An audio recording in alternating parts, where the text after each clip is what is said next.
Kia ora, ko Smith aho. Ngā mai ki te whare, welcome to the House. On a Tuesday in Parliament, the first real action each week is usually question time. Question time on Tuesdays, traditionally, can help set a tone for the week. They can also be pretty boisterous. They come after the parties have met as caucus groups, so energy can be high, the interlocutors keyed up. Also, the issues likely to be addressed are often easy to guess, and the ministers have had a solid chance across the weekend and on Monday to read briefings and prepare to respond.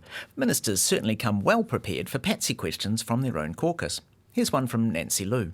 What recent reports has she seen on the economy? The Honourable Chris Bishop. Mr Speaker, yesterday Stats New Zealand released the latest figures for the Consumer Price Index, the CPI.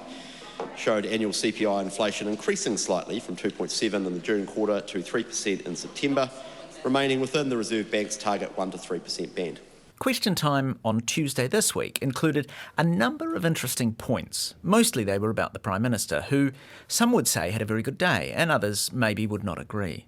Firstly, and you've probably noticed this, the Prime Minister doesn't really answer questions, which makes the whole question and answer format of question time problematic. It also runs somewhat contrary to the idea that the government is answerable to Parliament. I mean, the word answer is there in the description.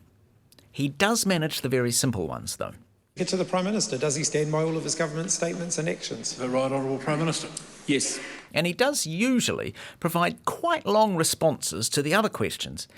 It's just that they aren't actually answers to the question.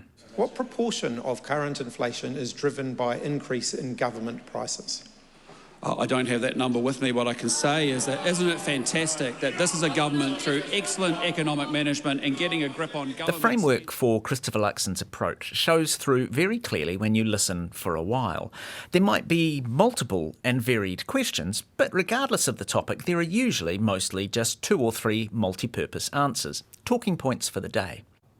This week, Labour's Chris Hipkins seemed to be trying a new tack, making the question very simple and clearly defined. It really didn't seem to help narrow the scope, though. What was the annual rate of inflation 1 year ago, and what is it today? What I can tell the member is that it's not 7.3%, which is what it was under his government.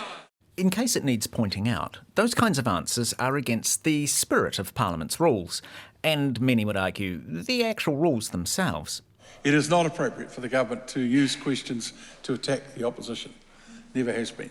The Prime Minister knows this, but he does it anyway, because politics. And maybe also because he usually gets away with it.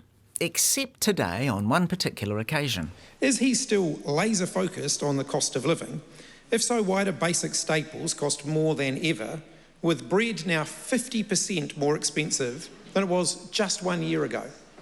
Well, I appreciate the member, based off this fine document called the New Zealand Future Fund, which was a fantastic document. Order, Mr. Speaker. Wait on. No, sorry. Just a minute. That is not an acceptable answer. That was a pretty egregious leap from the topic, though. There's an old game where you have to do that on purpose, replying to every statement from the other player with a complete non sequitur. It is harder than it looks. Your brain tries not to. And I would not want to play with Mr Luxon. The Prime Minister might like to elucidate.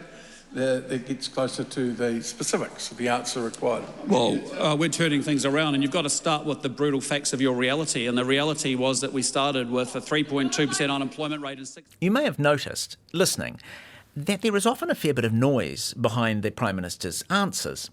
What you can't tell from listening is where the noise is coming from. Today it was mostly from the opposition, predictably annoyed at his answers. Where it's not coming from in any great amount is from the government benches. The support from his own team was quite muted. It certainly wasn't the kind of support one might expect on a Tuesday when MPs are not jaded, have recently had a rousing caucus meeting aimed partly at unifying and energising the troops. From memory, the National MPs were much more vocal a few months or a year ago. Maybe today they were all just reliving brutal flights into the capital this morning. There were points during Tuesday's question time when National MPs seemed to be a little bit more engaged. Oddly, it was for answers by one of the ministers who does tend to answer questions. Of course, there's always politics and shade, but they're couched inside an answer. Just imagine. Chris Bishop. Takitimu Northern Link Stage 2 has had a fast-track panel appointed, and Mill Road Stage 1 and Belfast to Pegasus and the Wood End Bypass are currently working through their fast-track applications. You've been listening to The House. E te whakaronga koe ki te whare. This program is produced with funding from Parliament's Office of the Clerk. Mā te wā.